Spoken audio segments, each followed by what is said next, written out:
Afternoon Theatre.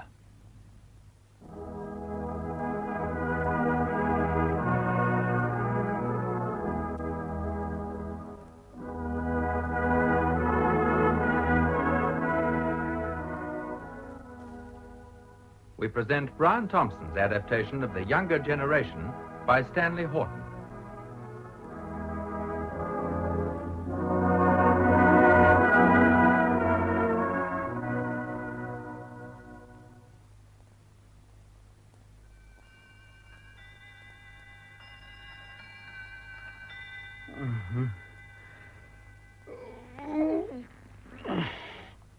What was that? The clock, Jim. You've been asleep. Oh, yes. Good heavens, Alice, it's after 10:30. Are the boys in yet? No, dear. If they'd come in, I would have woken you.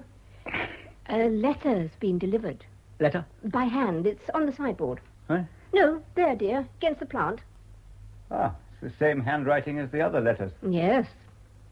I ought to know it. I've seen it somewhere. There's no doubt it's a man's. Don't you think we ought to open it, James? Oh, no. We'd better not do that. Well, what should you do then? I shall ask Grace to show it to me. Suppose she refuses. But then I shall make her show it to me. Well, if you're going to make her show it to you, you might just as well open it yourself. But that wouldn't be quite honourable, Alice. I would never think of opening Grace's letters unless... Unless she refused to show them to me. And what then? At last. Now then, your mother's been anxious. Well, Reggie, did you win? Win? I should jolly well think so. Walk round them. Where's Arthur? Oh, I don't know. Haven't you seen him? No, he's been playing for the second at home. I've been playing at Liverpool. You're very late. Oh, hang it all, Dad. It's only just after 10. It is after 10:30, Reggie.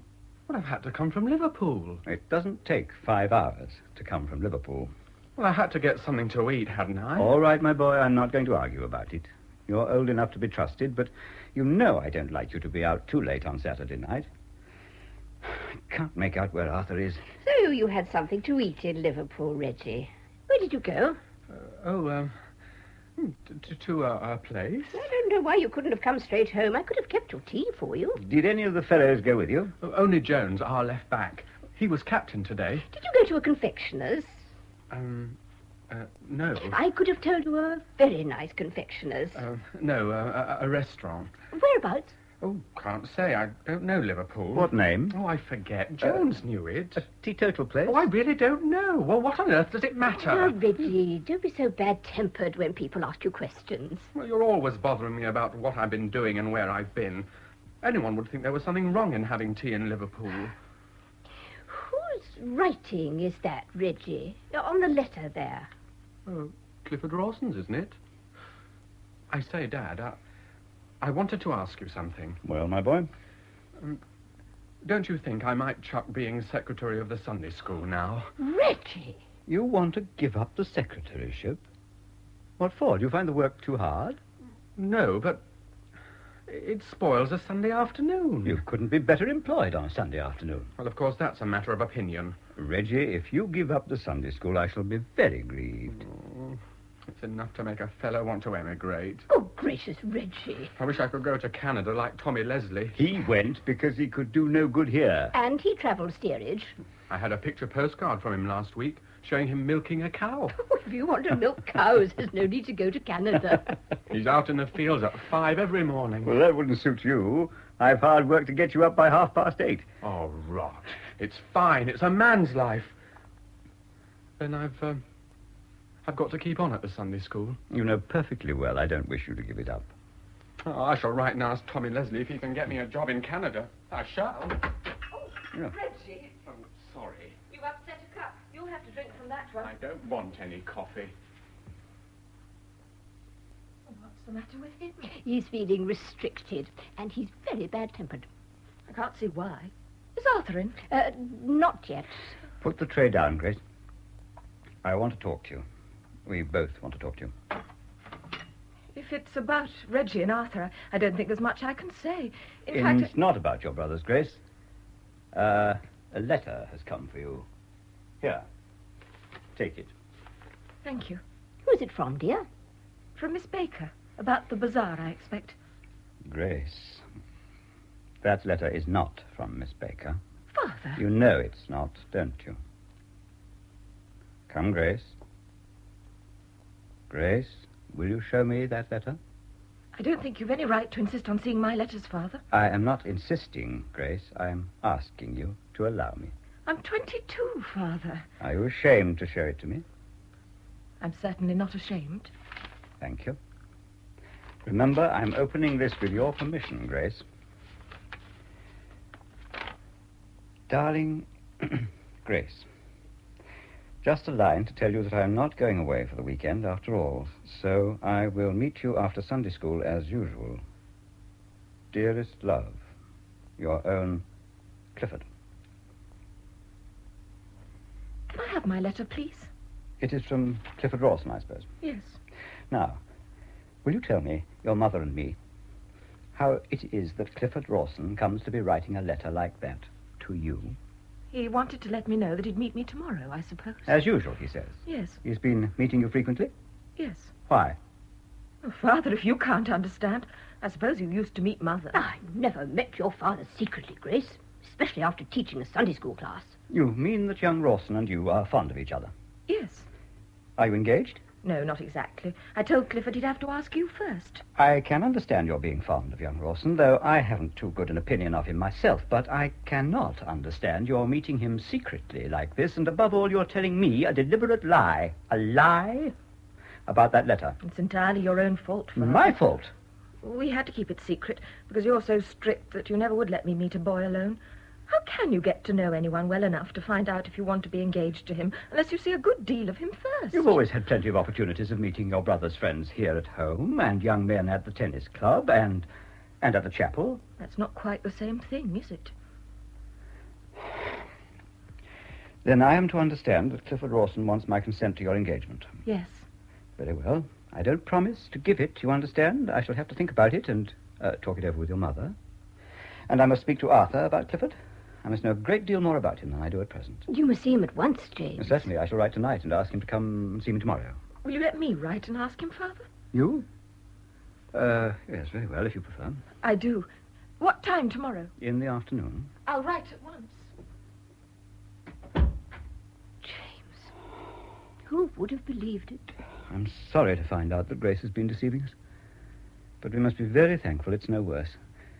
I shall ask Arthur. He's a friend of Clifford's. Yes, the great thing is to find out whether he's steady. I have heard he comes home very late sometimes. Aha! Caught you napping. Tom. My goodness gracious, it's Tom! Oh, well, this is a surprise. Yes, I meant it to be.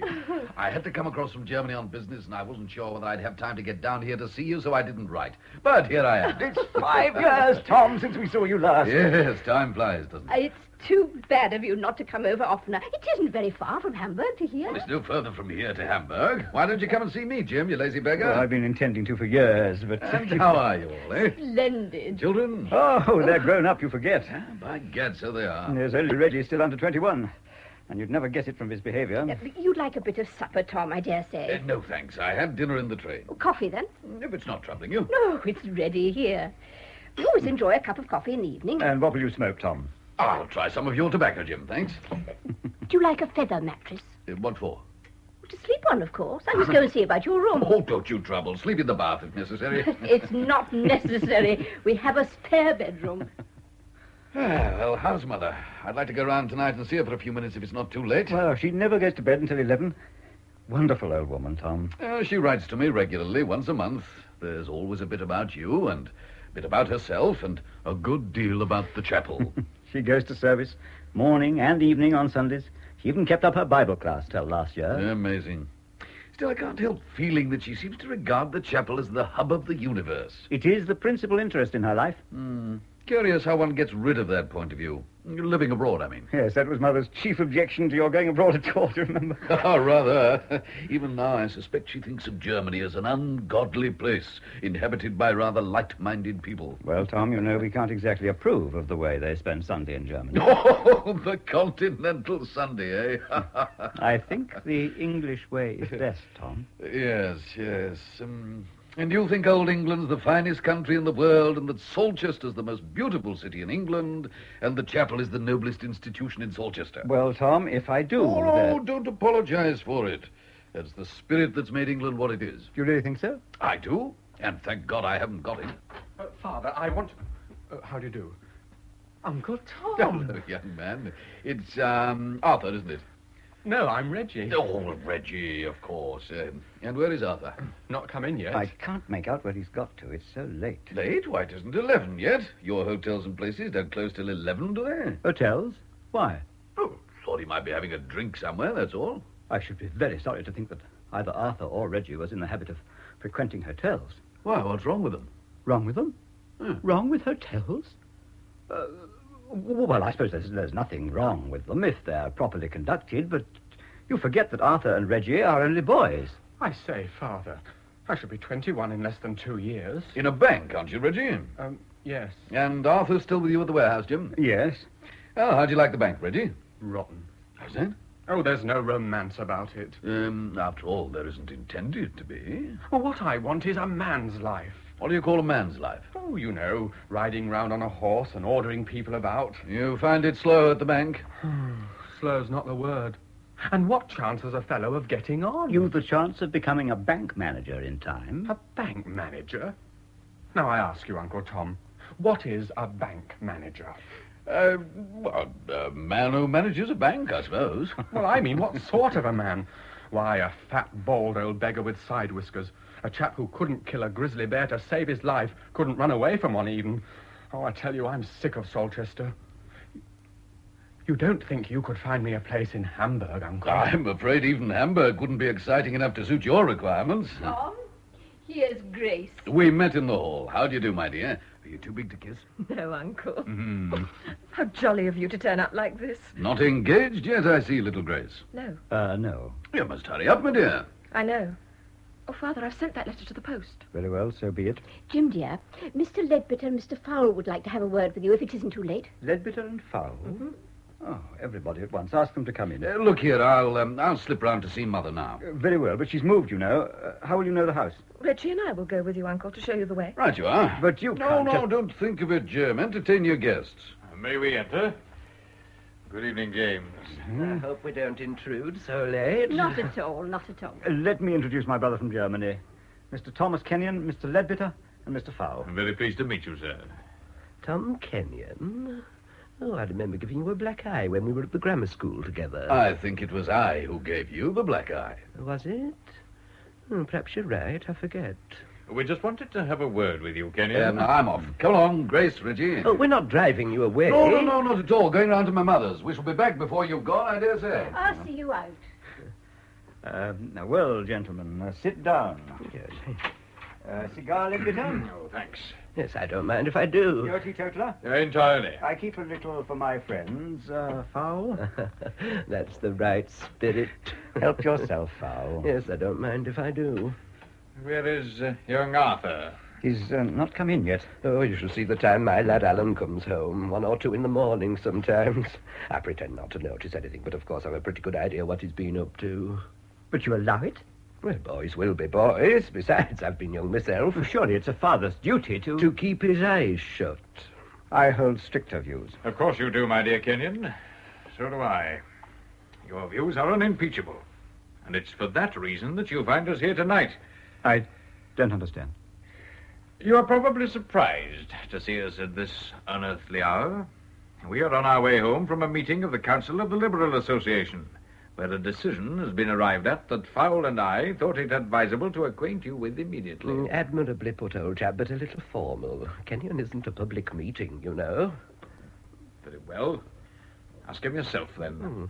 To cut matters short, we want to adopt you as Liberal candidate for Longton Park Ward at the City Council elections in November.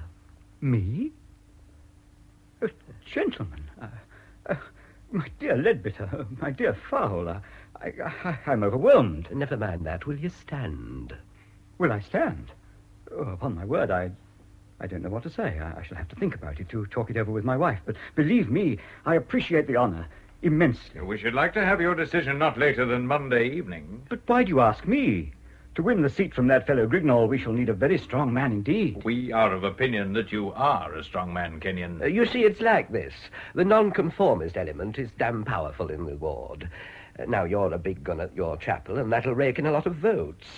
I'm a churchman myself, but I see that without the nonconformist vote, the Liberal Party here would be in the soup. Then Grignall's a brewer, and you're teetotaler. If we work it properly, temperance reform and social purity and all that game, we shall detach some of the temperance conservatives. Are there any temperance conservatives? In municipal elections, yes. Not in parliamentary elections. Down with the publican, down with the brewer. That's the line we want to take. Good health. Emphasize the fact that drunkenness is the cause of poverty. But wouldn't some people say that poverty is the cause of drunkenness? We can afford to ignore them. It's only socialists who say that. Besides, hang it all, what does it matter what we say? Between ourselves, we were all friends here. What we care about is knocking Grignall out, not about reforming social conditions. I don't altogether agree with you, Fowl. I don't agree with you at all. I do care about improving the conditions of the poor and helping them to keep out of temptation. If I'm to be your candidate, that must be understood. By all means. Well, all the better. I mean, if you're so much in earnest, you'll be all the stronger as a candidate. There's no harm at all in meaning what you say, no harm at all. The people who don't mean what they say are the bane of politics. Now, don't be so sweeping, Ledbetter. I think it's a damn good wheeze putting you up, Kennion. You're not too intellectual like Ledbetter here. You're the sort of honest, straightforward man that electors take to at meetings. It's my own idea. You've got me to thank for it. Good health. I'm very much obliged to you. And Ledbetter, and all of you. If I accept your invitation... Oh, you've got to. Well, I don't think there's much doubt. You may rely on my putting up the best fight I can for you. I'm sure you will. Good luck to Councillor Kennion. Tom and the children are back, dear. What did you say, Mr. Fowl? They want me to stand for the city council, my dear. Oh, James, how splendid. You will, won't you? There you are, Kennion. She's settled it for you. I don't see why not. Hello, what's the excitement? Tom, what do you think? Hush, hush, Alice, please. No, I must tell them. James is going to put up for the council. Bravo! Hooray! You mustn't go just yet. You two sit down again. It is please. late. Oh, never mind. Once in a way, I'm elated. Of course. What about music in the parks on Sunday, eh? No voting against that, I hope. I defend music in the parks. It keeps people out of the public houses. Oh, you might say that of bullfighting or football. Oh, I don't see why there shouldn't be Sunday football. There are many things you don't see yet, my son. But fancy you a councillor, James. No, it may not stop at that. Alderman? Lord A Mayor? knighthood. And you'd be Lady Mayoress, Mrs. Kennion. So I should. And that may not be the end of it. Member of Parliament, perhaps. James. To cabinet, to peerage, eh? Think of Chamberlain. I say, aren't you all a little previous? Father may not be elected at all. Of course. We're all talking nonsense, we know that, but it's very pleasant to be sitting here round the fire talking nonsense for once in a way. Wait till you're in the council, Jim. You'll be able to talk it as much as you like. No, Tom. I shall take my duties seriously. I must. Duties, responsibilities, temperate policies, an end to this madcap rush and smother of the new things, the headlong... Now, what the devil was that? Mr. Arthur, is it you? No, Maggie. It is Genghis Khan. Who broke that priceless object? Good heavens, you're bottled. You broke it. Come here, Maggie. Mr. Arthur, your mother and father are just behind that door and they'll be out in a minute. Here, now you just stop that. Maggie. Oh, let's place this impediment to my unbridled lust. Oh, you wicked man. Mr. Arthur, here, take your hands off. You dear God, the master will catch you. And they've just told him he's about to be made a peer of the realm. Oh, you were listening at the door, were you? It isn't funny. Just one little kiss. You're a wicked boy. Oh, I was a wicked man a moment ago. Well, you kiss like a boy. Here, now let me go. I love you, Maggie. For shame, Mr. Arthur, that's not funny. If Father is to be made a peer of the realm, I shall be a lord at least, and you will be my lady. Ugh. What's the matter? Oh, you're drunk. You smell something awful, and you've no right to go insulting me. Oh, Mags. Oh, come on, help me clear this up, and be quick. There's been enough nonsense. Oh, now they're ringing for me. Sweet heavens, man, get away from that door. I'm going to hide under the coat rack, and then I'll spring out and bite your bot... Oh, no, Maggie, no offense. You wait there, and don't you even breathe until I come back. Oh, Maggie, you're an angel. If I even so much as dream that you have, legs under that skirt again, I'll enter a monastery, I swear it. I have drunk of the good red wine. Matter of fact, I've drunk of the lot. And I'm here, cowering under the coats, and I defy anybody to go... What have you done now? Oh, the hat stand. Yeah. Here, come out at once. This house is not in sympathy with red-blooded English such as made our country great. Maggie. No. Oh, here, if my old mother could see you, she'd brain you. What? Oh, nothing. Pull yourself together. You're to go in. They know you're here. I'm Mr. Arthur. Yes? Oh, you silly baby. Come on, let go of me now. Here, pull your tie straight. And try to look as if you belong to this planet. Is the old man in a good mood? That's not for me to say. Are you going to wear my apron to go in? No. Then leave hold of it. There. Now then, brace up, and they'll never notice. Right.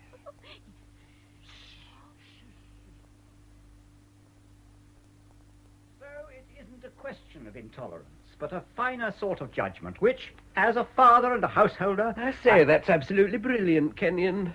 I haven't finished, Fowl. Oh, I thought you had. Anyway, never mind. Never mind. But I do.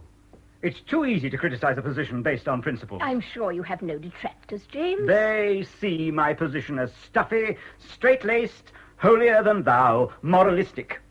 Well, Oh, I'm no, sure I don't think they do, think really. that. Which I am not. Who the devil is that scratching at the door? Come in, will you? Is the door locked? The handle appears to be turning. Will you come in, whoever is there? No. It may be Arthur. Arthur?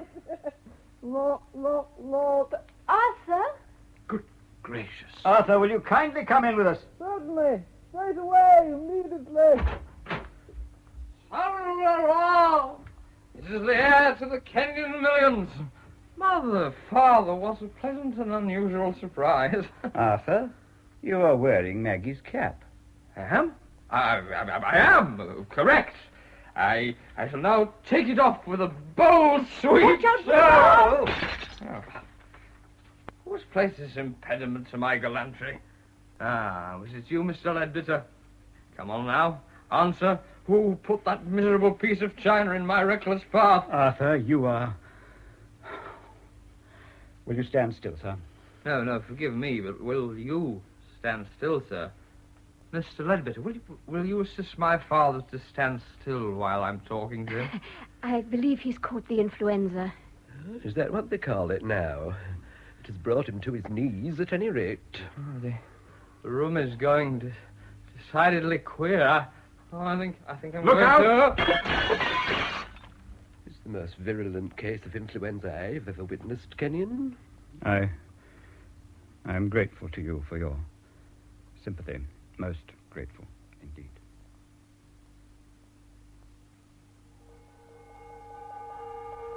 Must you bang that gong, Maggie? I'm sorry, sir.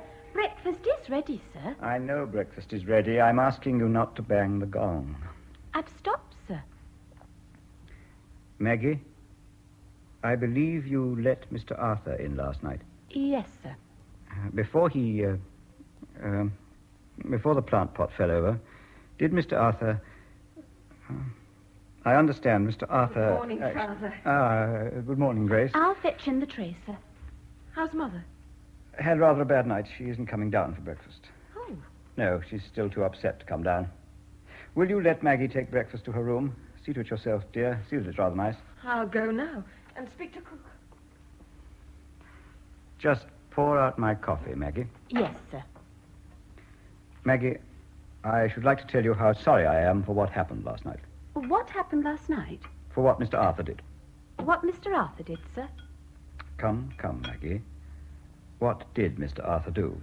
Oh, nothing, sir. Nothing? Oh, nothing to speak of. He wasn't, doing anything?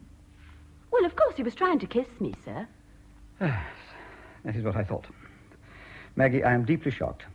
It is the first time a woman has ever been insulted under my roof. I will see that Mr. Arthur apologizes to you at once. Oh, sir, I shouldn't like him to do that. Well, no self-respecting girl could be content with anything else. Oh, you see, sir, Mr. Arthur was a little jolly last night, and after all, he only offered to kiss me. Well, goodness gracious, isn't that bad enough? Oh, believe me, sir, I don't mind it at all. Don't mind it, but you've got to mind it, girl. Oh, I'd much rather you let it rest, sir. Well, not on any account. It's a matter of principle with me. Mr. Arthur has got to apologize to you before everybody. I couldn't listen to him, sir. But I shall insist on your listening. Oh, sir, don't humiliate me before everybody. Don't you see, girl, that you have been humiliated before everybody, and that's why I insist upon this apology having the same publicity. No, sir. Don't argue with me about it, Maggie. I am your master, and you will have to do what I tell you. I'd rather leave first, sir. Oh, don't talk nonsense. Well, I don't mind being kissed by anyone, even by you, sir. But when it comes to being apologized to before everybody, just as if I'd done something wrong, well, I'd rather give you notice now, sir. Very well, give me notice, then. Tell Miss Grace how breakfast's getting cold. Yes, sir. Cook is looking after Mother's breakfast. What's the matter, Maggie? Nothing, ma'am. Maggie has just given me notice. Maggie? Oh, after last night, I suppose. No, not exactly. She prefers to go rather than receive a public apology from Arthur. But if she doesn't want an apology... I want her to have one. Not so much for her sake, mind, as Arthur's. It will be good discipline for him. Did you say anything to Arthur last night? Oh, I found it impossible last night. At first he persisted in trying to shake hands with me, and after that he became violently ill. I'm very much upset about this, Grace. I've been awake most of the night thinking it over. I'm thankful your grandmother wasn't here. I think it would have killed her. The most unfortunate part of the whole business was Leadbitter and Fowle seeing it all. I don't suppose Mr. Fowle would be very shocked. He's used to that sort of thing with his son, Alan. But that's just it. I'd let Fowle see distinctly what I thought of his way of managing his boy. And then on top of that, Arthur comes in here in this condition. Disgusting. Then, of course, there was Mr. Leadbitter. He must have been terribly shocked. A very strong teetotaler. Well, it can't be helped now, Father. After all, it doesn't matter as much as it would if they went to the chapel. Oh, but don't you see, Grace? They've asked me to stand for the council just because of my views on the drink question. And now, after that, it's most ignominious. I dare say they'll keep quiet about Oh, it. that doesn't alter the fact that I cannot command their respect as I did. What do you think Fowle had the impertinence to say just as he was going? He dug me in the ribs and said, "Never mind, old chap, you'll soon get used to it." And I couldn't even answer him back. Have some more coffee, Father. No, thank you. Then, of course, Grace, you must understand this business makes it awkward for me to meet Clifford Rawson this afternoon. I wish he weren't coming today. Why? Because I intended to talk to Arthur about him, you see, to ask him if Clifford is steady. Now, of course, I should not be inclined to place much reliance on Arthur's opinion. It's very unfair of you to mix Clifford up with this. Oh, I'm not doing so, my dear. Though, now I come to think of it, I shouldn't be surprised if Clifford had been mixed up in it. Father. He's a great friend of Arthur's. I shall certainly ask Clifford what he was doing last night. It's very unkind of you to be so prejudiced against him. If he is innocent, he will have no difficulty in telling me what he was doing. I am not going to let you be engaged to him until I have made the fullest inquiries. It's not surprising that I should be suspicious. When I find out that my own 3 children have been deceiving me. I thought you weren't going to say any more about that, Father. No, I won't. But there's Arthur as well, and now, I may inform you, Reggie. What has Reggie been doing? You will know in good time. That's enough, Maggie! I expect they're all asleep. You'd better have this bacon sent out to keep warm for your uncle. By the way, you won't be going to Sunday school this afternoon, Grace, if Clifford is coming? I think not. No, better not. Morning, everybody. Oh, I say, this bacon's cold. That's your fault, Reggie. I'll have some tongue. You rang, miss? Take the bacon and eggs and keep it warm till I ring again, Maggie. Oh, very late, son. The gong's only just gone. For the second time. Oh, I didn't hear it. I'm jolly hungry. Didn't you have a good meal last night at that teetotal restaurant that you've forgotten the name of? Yes. Oh, pretty fair. After I locked up last night, I found a paper on the hall floor underneath the peg on which your overcoat was hung up. It had evidently fallen out of the pocket. It was a bill with the heading, Hornet Hotel, Liverpool. I have it here. I'll read it. 2 sherry and bitters, 1 shilling. 2 table-d'hote dinners at ½ a crown, 5 shillings. 1 flask of Chianti, number 74, 3 and 6pence. Coffees, 8pence. Liqueurs, 1 shilling. Cigars, 1 shilling. Total for 2 persons, 12 shillings and 2pence. I don't see that you ought to read my private papers. It is yours, then? Now, I ask you, whether you don't consider it an extravagance to pay, how much? 12 shillings and 2pence. More. More? Gave the waiter a bob. Gave the waiter a bob. Of course, in your position you would do. 13 and 2pence for a meal for 2 persons. 6 and 7pence each. It's not out of the way for dinner. You could have got a very good meat tea for a shilling. I don't like meat teas. You're accustomed to them at home. I've never noticed you hanging back. Oh, I dare say. But that's no reason why I should go looking for them when I'm away, is it? I don't know what the younger generation is coming to. Do you know that the money you 2 boys spent on 1 dinner would have kept a working man and his family for a whole week? Well, I dare say the money some people spend on 1 dinner would keep a working man and his family for a whole year. But it's not so much the extravagance. It's that you should deliberately go to an hotel and drink wine. Wine. A boy of your age, and worst of all, that you must come home and lie about it. But you're so unreasonable. It's better to keep some things from you. Be quiet, sir. Grace tells me an untruth, then you come in and do the same. The only good thing about Arthur's affair is that he didn't tell a lie about it. Well, that wasn't his fault. He wasn't in a position to. There's no knowing what he'd have done if he'd been sober. I am hoping that this wretched business of Arthur's may be a lesson to you. That is why I'm not going to say much more. You are approaching the critical years of your life, when you will form habits and friendships that will determine what sort of a man you will be. I pray that you will grow up a good man, Reggie. A Christian man. And it is my duty to watch over you to the best of my ability. I despair. I despair.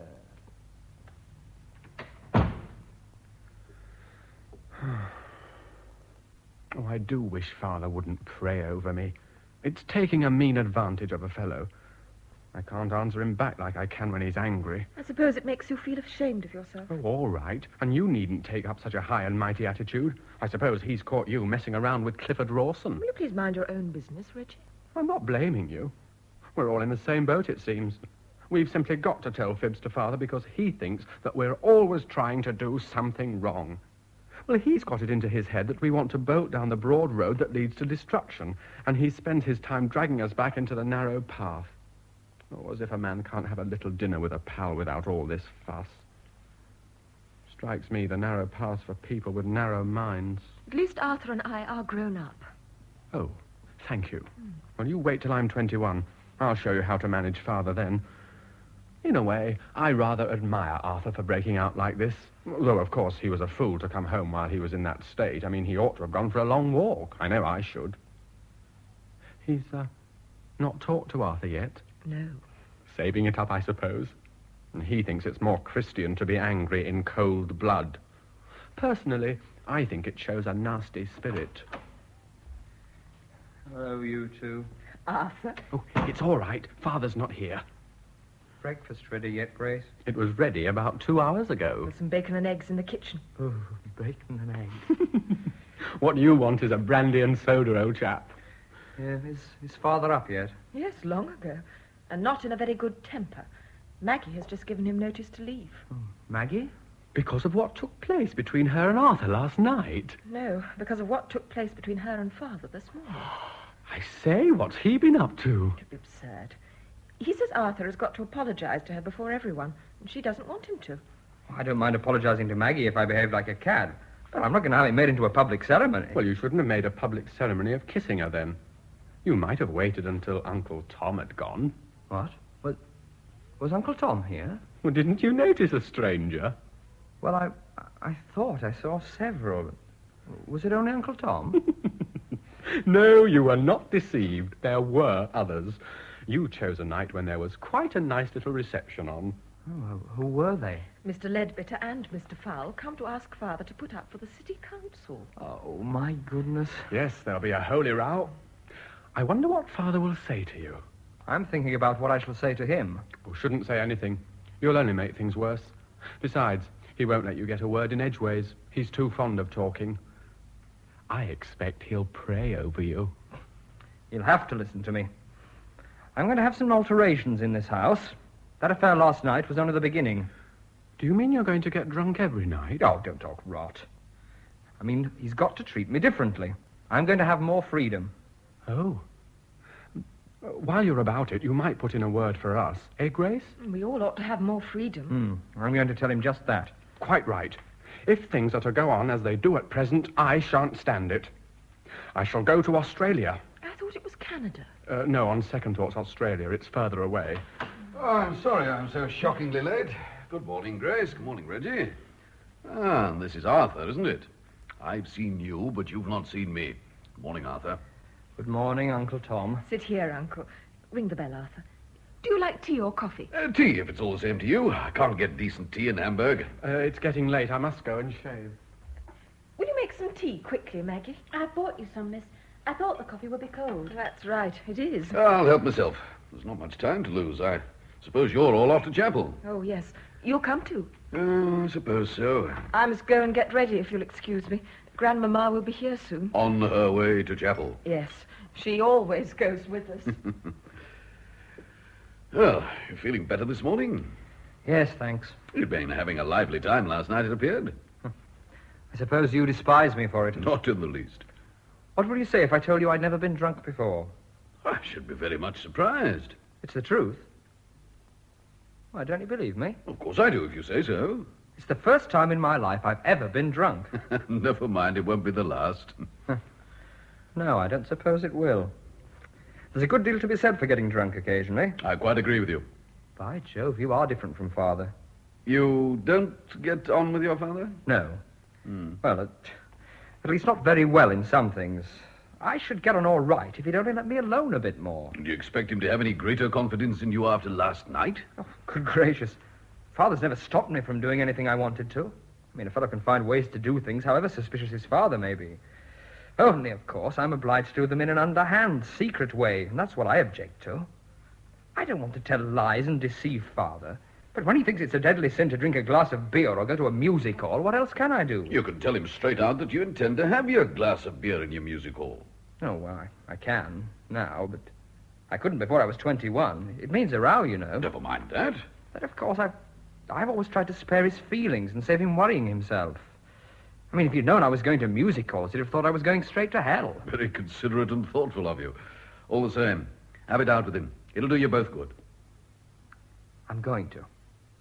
That affair of mine last night was a sort of symbol of revolt, throwing down the glove, as it were. I see. But was there any need to throw it down quite so violently? Well, perhaps not. But I had my reasons for doing it that way. You know, Uncle Tom, I like you immensely. Surprising how different your views are from Father's. Oh, we've lived our lives in different places. Yeah, but you were both brought up together. Yes, but I soon got away. Your father's lived all his life in Salchester. That's the difference between us. Why did you leave home? Couldn't stand it any longer. When I was a boy, I was rather like you are now. Really? I felt just like you do, probably. Only I was worse off. My parents were much stricter than yours are. Oh, impossible. Yes, they were. Just think of what my mother, your grandmother, is even now. She's pretty awful, isn't she? All of our set were like that in those days. It was understood that you were to have a good time in the next world, provided you were miserable in this one. Well, as I say, I couldn't stand it. First, I got a place with a firm in London, and after that, I went to Hamburg as their agent, and I've never regretted it. If I'd stayed at home, I dare say this place would have been too much for me, and I'd have given in to its influence like your father's done. Oh, you think it's the place? Certain of it. This Sunday morning brings it all back to me. Sunday school and chapel in the morning, and as likely as not the minister for dinner, and the roast beef and Yorkshire pudding completely spoiled for us boys because he persisted in examining us in points of theology during the meal. Sunday school again in the afternoon, chapel in the evening. We couldn't talk about things that interested us. We couldn't laugh. We couldn't run about. We couldn't read anything except the Bible. Gad, how well I remember it. Thank goodness it isn't quite as bad as that now. Oh, even here, the times have changed a little. Look here. You and I won't go to chapel this morning. We'll stay at home instead and have a long talk. All right. Oh, you evidently don't know what a big thing you're asking me to do. Why? I've never stayed at home from chapel before, except when I've been ill. Oh, of course, I was forgetting. Oh, never mind then. No, I'll stay at home. That a bargain? Yes. I'm in a row already. I may as well be hanged for a sheep as a lamb. Good morning, Tom. Had a good breakfast? Splendid, thanks, Jim. Arthur, I'm not going to speak to you now before chapel. There isn't time. I will see you after dinner. You are not to go out this afternoon, do you understand? Yes, Father. You may leave us now. Tom, I'd give £100 to know what to say to him. Oh, can't you overlook it? How can I? Let him off lightly, then. Oh, you're a bachelor. You don't understand. You've got no children of your own.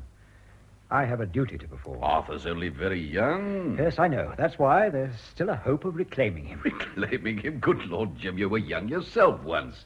Here, do you remember that night that you and I and Frank Hewitt got drunk at the Royal George? Do you remember us singing hymns outside Alderman McDougal's shop in the High Street until a policeman came up and tried to move us on? And have you forgotten that it was you who pushed the bobby through the alderman's plate glass window? And surely you haven't forgotten how he chased us down High Street and along Kersley New Road, and how we climbed over Dr. Watson's wall and hid in the bushes until he'd gone by? You may be sure I've never forgotten that night, Tom. It's one of the few things in my life I sincerely regret. It took place nearly 30 years ago, but I'm still ashamed of myself. Rubbish. I've often wanted to pay for that window. I never knew how to without giving myself away. I always blame Frank Hewitt for that night. You know, he led us astray. And look what a mess he made of his life afterwards. Yes, poor chap. But that was the only time, Tom. It was a lesson to me.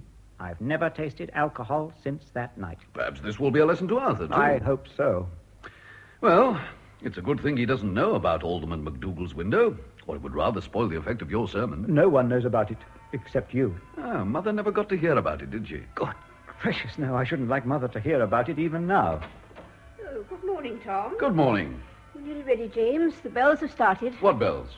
The church bells. But you go to chapel, not church. There's no reason why we shouldn't use their bells, is there? There's a collection today, James, isn't there? Yes. Have either of you got 2 threepenny bits for a sixpence? No. No. Oh, I shall have to give sixpence then. That won't break you, will it? No, but you see, James collects, and so he always puts a 5-shilling piece in the plate before he begins. I think that's quite enough for one family. Here's Mother. In you come. Good morning, Mother. It's a long time since I had both my boys here on a Sunday morning. Quite like old times, Mother. You're very fortunate, Thomas. The Reverend Basil McNamara's preaching this morning. Is he really? A very powerful preacher. I hope he doesn't preach very long sermons. No, never more than 35 minutes. Ooh. Sermons aren't what they used to be. Mother thinks we've changed for the worse, Tom. I do indeed. By the way, James, I hear that man Roberts is to be made superintendent of the Sunday school. Is it true? Surely not. I believe so. Well, I'm very much surprised. Why, what's wrong with Mr. Roberts? He's unfit for the position, I consider. He's not a gentleman. Oh. He's only a working carpenter. It was a carpenter who was crucified, Mother. Please don't be irreverent, Thomas. I'm afraid it's done you no good being in Germany. A place where the theatres are open on a Sunday. Morning, Grandmama. Where's Arthur, Reggie? Oh, upstairs, I think. Arthur, Father wants you. I wish I could afford one of those safety razors. You'd soon be able to afford one if you'd save your money instead of spending it foolishly. Now. Arthur, aren't you ready? I don't think I'll go to chapel this morning, Father. I'll stay at home with Uncle Tom. Well, Thomas, tell the boy you're going to chapel. I thought of staying at home. You do no such thing, Thomas. Now you have come back, I expect you to take me to chapel. Oh, very well, Mother. I should think so. You can carry my Bible, Thomas. And Arthur? I shall not be coming. Aren't you well, Arthur? Quite well, thank you, Mother. Then what's all this about not going to chapel? I don't feel inclined to go. Don't feel inclined? What has that got to do with it? I don't go to chapel because I feel inclined to go. Don't you? I always thought you did. Do I understand that you refuse to go? If you like to put it that way, yes. Arthur, for the last time, are you coming? No, Father. I'll talk to you this afternoon, sir.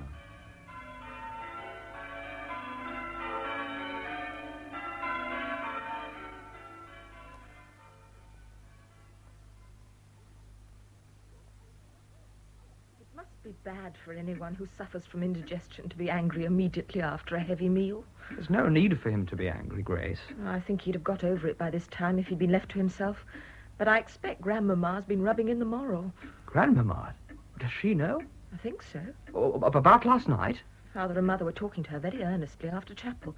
I couldn't manage to hear what they were saying, but I expect it was about that. Oh, what on earth they told her for? Oh, goodness knows. Hello. Waiting for the worst. Aren't you going to Sunday school today? No.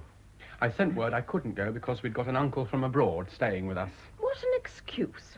Well, why aren't you at Sunday school? Never mind. I have a much better reason than you. Not got over it yet, Arthur? No. My advice to you is to stick up to the old man. Don't let him do all the talking. After all, what is a bit of a blind occasionally? It does you good. Getting drunk takes you away from the sordid realities of everyday life, as Shakespeare says. I don't know how people stick it. Oh, by the way, I've finally decided. I shall go to New Zealand. I wish you wouldn't talk such rot, Reggie. Oh, Arthur feels just the same as I do, only I'm going to New Zealand and he went on the razzle. Oh, you tell Father that. Say I said so. Shut up. I'm only trying to help you. We ought to all stick together now. I can manage all right alone, thank you. I don't mean for your sake, I mean for ours. We're all in the same boat just now. It's a good opportunity to make Father understand that we're not children any longer. Father and Mother. She's as bad as he is. Oh, Mother will do anything Father does. Yes. She's one of the old school of females. They're so unreasonable about little things. They're out of date. That's what's the matter. And as for Grandmama, she's worse than out of date. She's what I call early Victorian. I shall be 23 next month. And just think what girls of 23 do nowadays. Yes. Lots of them have been in jail. I shall tell Father that he's got to treat me differently. So shall I. Bravo! Arthur, this is all owing to you. You raised the signal of revolt, and I honor you for it. If I'd thought about it, I'd have done it myself. Silly young ass. You're serious about this, Grace? Absolutely. I think you're quite right. By the way, was Clifford Rawson with you last night? Well, it's he all was... right. Don't be afraid to tell me. I don't mind if he was. Oh, well then, he was. I thought so. Was he, I don't know. Don't know? I mean, I don't remember, but I don't think so. I had a particular reason for getting like I was, and he hadn't. Never mind. Well, don't say I gave him away. Doesn't matter. I'm not angry. Grace, I want to speak to Arthur alone. Very well, Father.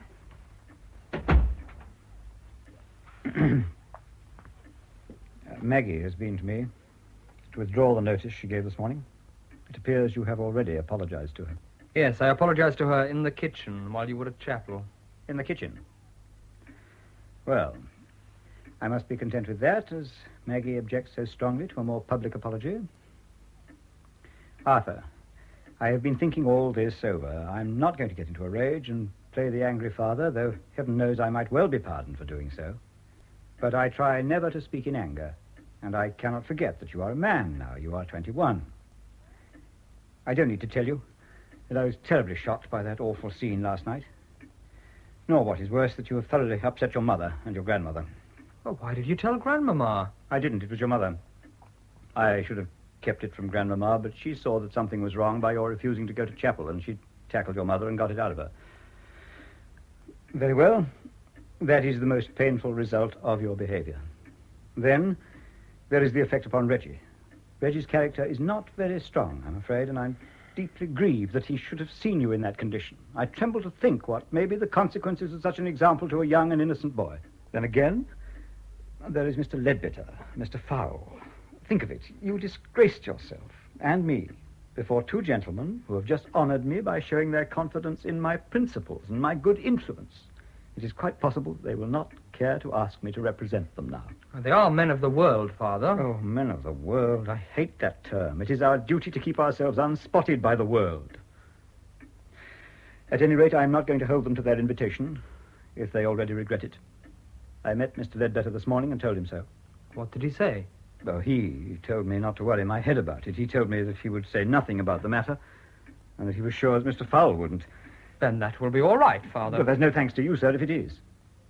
Now think how this undermines my self-respect. How am I to help to manage the affairs of a city when I can't keep my own son in order? And think how awkward it will be during the election if this gets about. I'm very sorry, Father, but I don't think it will spoil your chances. Sorry, sir, sorry. Are you nothing more than sorry?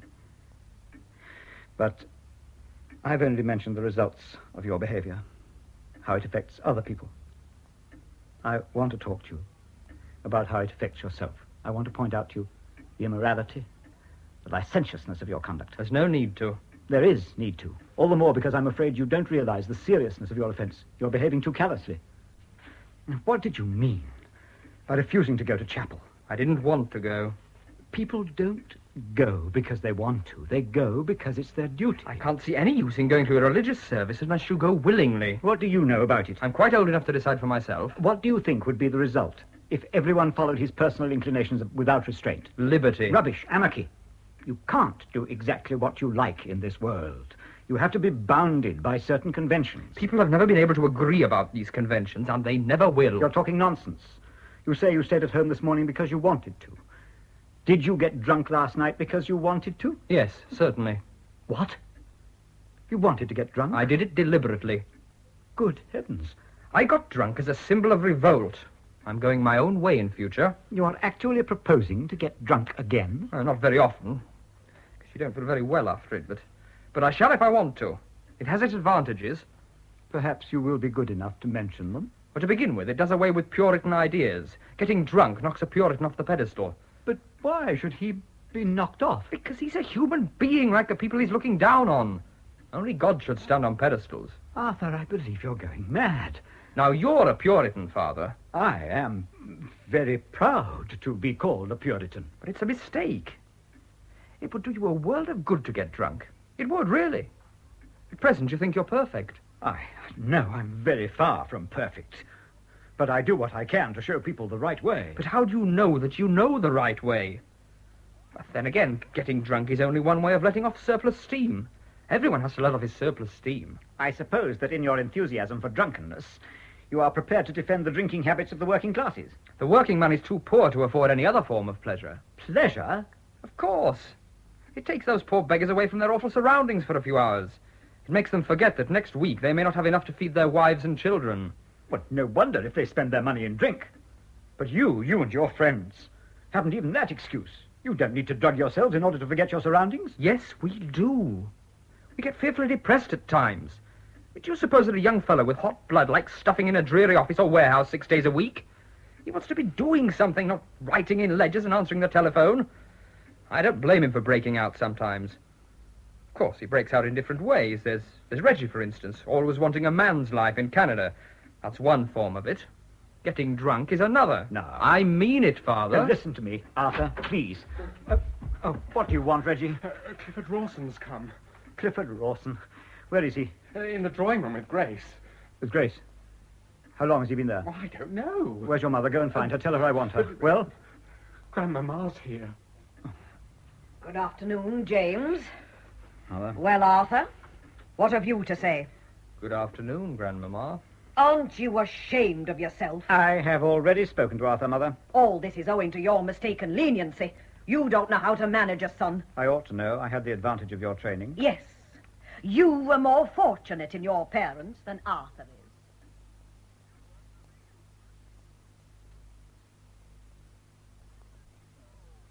Grace, Yes, I should like to kiss you. I dare say. You'd rather I didn't? It's a matter of indifference to me. How can it be? Well, it is, I assure you. I can kiss you or not, just as I please. Yes. Then I won't bother. You cad.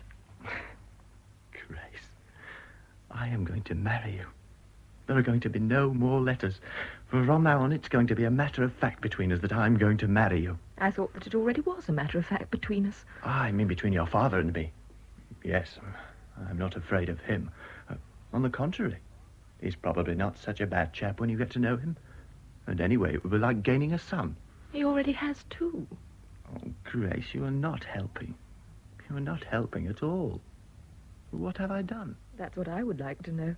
Were you with Arthur last night? As he said I was. Are you going to tell my father that you intend to marry me? Today? Yes, certainly. Today. What has that to do with whether I was with Arthur last night? He came home and kissed the maid. He broke 3 vases and then he fell down on the carpet and snored. That wasn't my fault. What's the name of your mother's maid? Connie. But what's that? Grace. Grace, Connie is practically as old as Mother.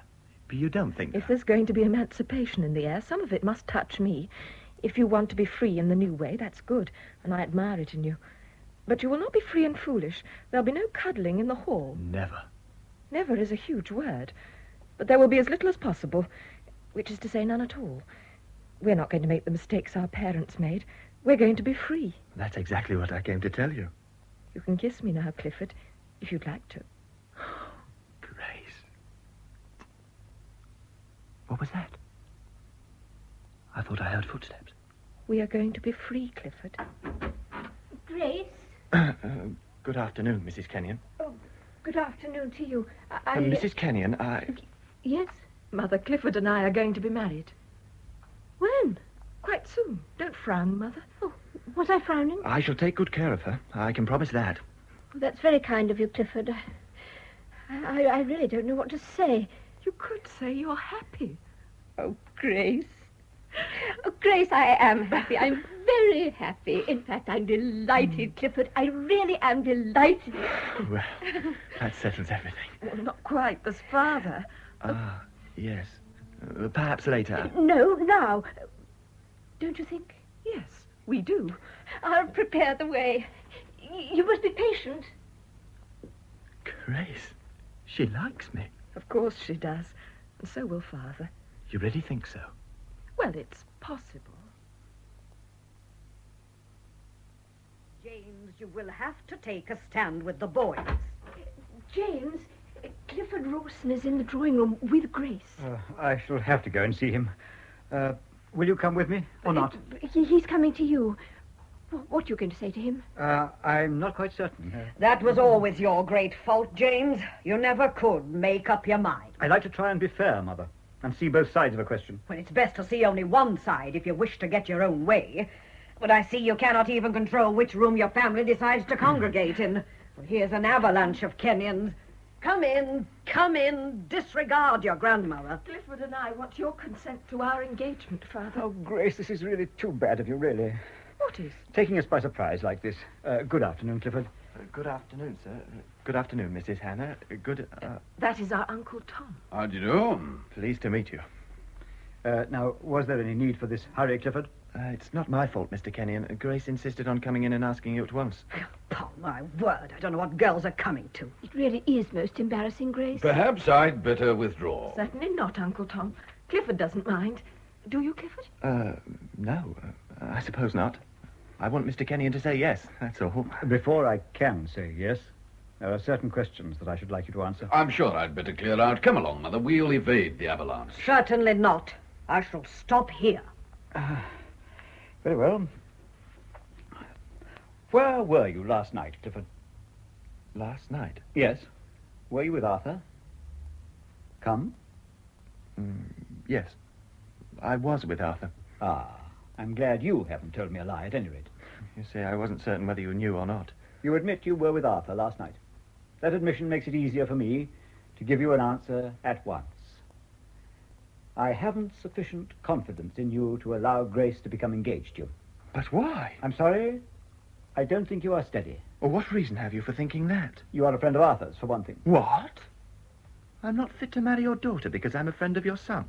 Arthur came home disgracefully drunk last night. He's never done such a thing before. How do I know that is true? Oh, ask any of the fellows. Why, he doesn't care for beer, and he positively hates whiskey. He got drunk last night quite by accident. He told me he did it on purpose as a symbol of revolt. No. It was an accident. I don't see what all this has got to do with Grace's engagement. Here's Mr. Kennion objecting to me because of your disgraceful behaviour. I'm only telling him that you're not so bad as he thinks you are. Just mind your own business, please, Clifford. It is my business. Look here, sir. Arthur and I and some of the fellows went into the Royal George smoke room last night for a drink. Arthur was talking about the way you were always nagging at him and asking him where he's been, and he said he wasn't going to stand for it any longer. Well, we sympathised with him, of course, and advised him to have it out with you. Well, he said he would if he could only make up his mind, and he was a bit afraid of tackling you. We advised him to have a whiskey and soda to buck him up. He had a couple, but still funked it. You see, the idea was to screw his courage up to sticking point, so we persuaded him to go on with the whiskey and soda. Well, unfortunately, he isn't accustomed to drinking spirits, and we made a mistake and screwed him up too far. In fact, he got completely screwed. You're a low cad to give a fellow away like this, Clifford. Arthur, I thought you got drunk as a protest, a symbol of revolt. Well, I know I said I did. I thought I might as well make the best of it after it happened. I am very glad to find that you've not been as bad as I feared. Now, Clifford, I like you. I always have liked you. But you haven't the strength of character that I should wish to see in the man who is to marry Grace. Father, I don't at all insist on strength of character in my husband. I do, my dear. You won't have to live with him. If I've got to live with a man all my life, he ought to be someone I like, not someone you like. I wish you wouldn't put it like that, Grace. And let me try and make you see this in a reasonable light. Now you're giving in to them, James. I am not going to give in to them, Mother. And it's really no use continuing the conversation. Oh, Grace, do listen to your father. He means well. Girls didn't behave like this when I was young. I hope you are not going to be stubborn, Grace, and upset your mother. We have had enough worry with the three of you. You and Arthur and Reggie. There. Now I'm to be dragged into this, I suppose. I'm sure I've not done anything very serious. You told me a lie. Oh, you've got to tell a good many fibs before you die. It is not a matter of telling fibs, sir. You have all three told me downright, elaborate, calculated lies. If there is one thing I object to, it is a lie. I don't know how you get on in business if you never tell one. I prefer to tell the truth, even if I lose money by it. Now, Grace, are you going to be reasonable? I want to marry Clifford. No. But give me your reasons. I have given them. You said something about strength of character. If you wish me to put it plainly, I'm afraid you drink. I don't. Have you ever been drunk? Once or twice. Very well, then. What did I say? But getting tight once or twice isn't the same as drinking. If there is a difference, it is not worth discussing. But you must know that every fellow gets drunk sometime or other. I hope not, for the sake of this country. The man who has once been drunk is never to be relied on. He may break out at any time. Father, you're so unreasonable. You must have been young once. Have you never been drunk yourself? Oh, Arthur. What did you say? Have you never been drunk yourself? This is the new-fashioned way of bringing up your children, James. My children never put such a question to me. Arthur, how can you ask your father such a thing? I notice he hasn't answered me. What's that? I say you haven't answered me. It isn't necessary for your father to answer such a question. Why not? Keep out of this, Tom. Not at all. It's very necessary. If you refuse to answer, Arthur and the others would be justified in putting the worst construction on your refusal. Very well. I have never been drunk in my life. I should think not. I brought up my boys strict teetotalers. I don't know what habits you've contracted in that dissolute Germany, Thomas, but I feel sure James at least has never touched a drop of intoxicating liquor. Have you, James? No, Mother. What? Never? You don't suppose that your father would tell you a lie, do you, Arthur? You wouldn't lie to your children, would you, James? I'm sorry to interrupt this discussion, but it really doesn't interest me. I want to be engaged to Grace, and I don't mind at all whether Mr. Kennion was ever drunk or not. I shouldn't let that affect our engagement in the least. Young man, I'll give you your answer. Our family has always been a strict, upright, God-fearing family. My grandfather was a disciple and friend of John Wesley himself. We've always tried to keep up the tradition in the family. Some of the younger members have fallen away, sadly, of late, but I blame their father, my son James, for that. They say he's been too harsh with them. I say that he's not been harsh enough. There's original sin in every young man and young woman, and it's got to be stamped out of them. Yes, scourged out of them with whips, and burned out of them with fire if need be. James has been to blame in that respect, but it can't be helped now. It's too late. But it's not too late to refuse to admit you into the family. There's no need to let Grace marry a light-minded and vicious man when she might marry a God-fearing man who goes to the chapel. Grandmama. If I had my way, I'd put her under lock and key if she refused to obey her parents, just as I'd turn my son out of doors if he came home drunk. We are in the 20th century now. Thank God I shall not live to see the 21st. Mother, I can't bear to hear you say such things. I know my children have been very wrong and sinful, but I can't forget that they're very young. They'll be less hasty when they're older, and they'll think more about what they're doing. James couldn't dream of doing what you suggest, Mother, and if he did, I wouldn't let him. You're not of my generation. You're of a younger, softer generation. I'm thankful I am. Your generation's too hard for me. That's not what I want to hear. I despair of ever saying what you want to hear. The world's wider and more generous than it is within the walls of the chapel. It's the chapel and its special rectitude that has made you think as you do. I see. And am I to be insulted by you as well as everyone else? Watched by my own sons? Alice does not wish to insult you, Mother, but you ask too much of people. You far too much. I can see that. I say nothing about the chapel as such. More chapel and less talk would cure all ills here. I think not. That's no better than hiding. I don't want my children to hide from life. Sin should hide itself. Have they sinned so very badly? They're young, that's all. And we're all growing older, all of us. Well said, Alice. She's right, you know, Mother. I believe all wrong will be punished. And you're probably right. It hardly bears thinking about, though, does it? I mean, we're all at fault, aren't we? Yes, you are. I meant all of us, Mother. Let me speak, Tom. You're a good-hearted woman, Mother, but you're too harsh for my children. They represent something you can't understand, and I confess I hardly understand them myself. But I do recognize they're who they are and cannot change. They must change. I don't believe they can. I believe they're sincere and decent, and that it may be us who are at fault. Well said, Alice. James, you should stand up for her. He has some principle left.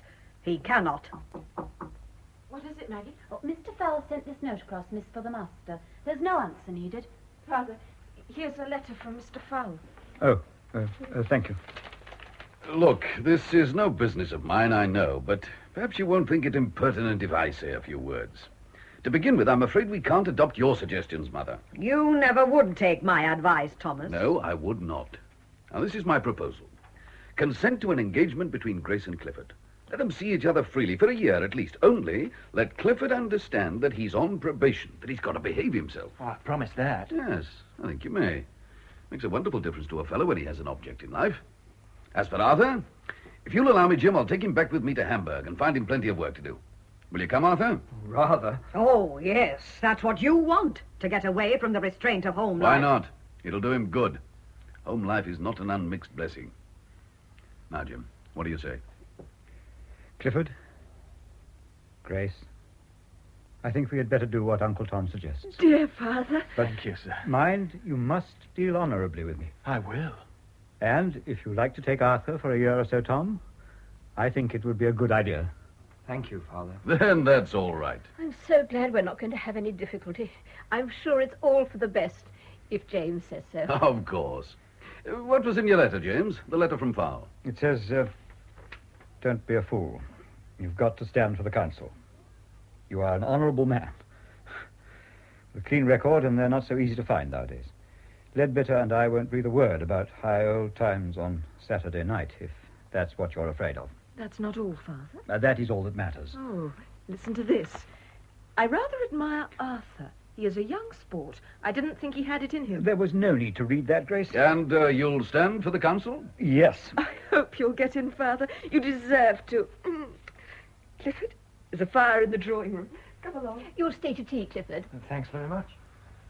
Ah, good. I'm off early tomorrow morning, Arthur. If you're coming with me, you'll have to pack up tonight. I'll begin now. Will you come and help me, Mother? Yes, dear, in a little while. Look here, what about me? Well, what about you, Reggie? Well, you've fixed up Arthur and Grace, all right. It's my turn now. I'm going out to Canada. Don't be silly, dear. I've made up my mind. I shall go out and join Tommy Leslie.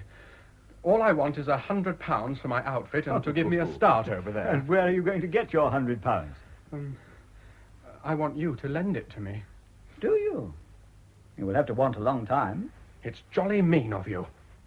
Uncle Tom, will you lend me £100? Well, I'm afraid I haven't got it about me just at present. Well, you've no need to make fun of me anyway.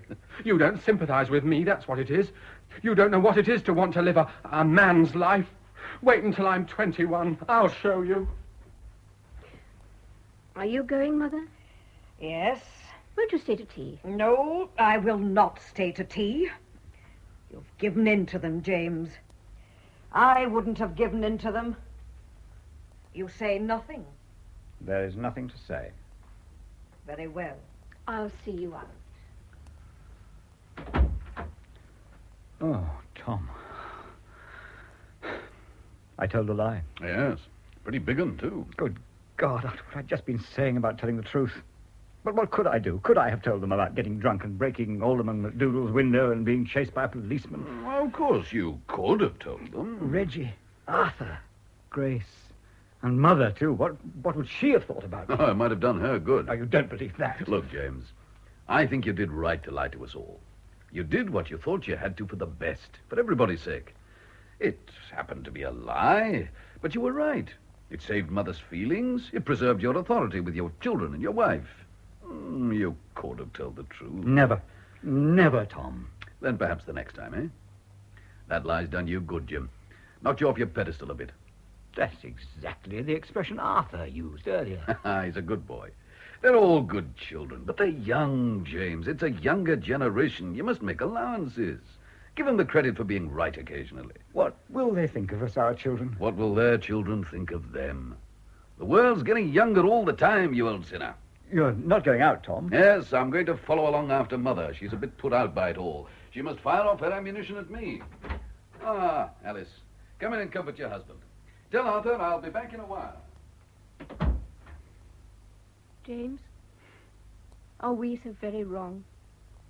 We are no longer young, my dear. It is, it appears, time for the new generation.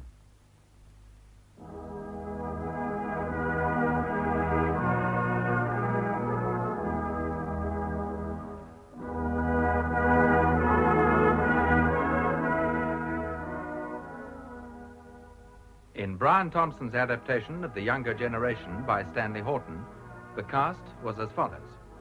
James Kennion, John Franklyn-Robbins. Alice Kennion, Daphne Oxenford. Tom, David Marlowe. Arthur, Peter Iverts. Grace, Jenny Austin. Reggie, Barrie Smith. Mrs. Hannah, Barbara Mullaney. Maggie, Elizabeth Paget. Clifford, Malcolm Storey. Fowl, Roy Barraclough. And Leadbitter, Bruce Jeffrey. The play was produced in Leeds by Tony Cliff.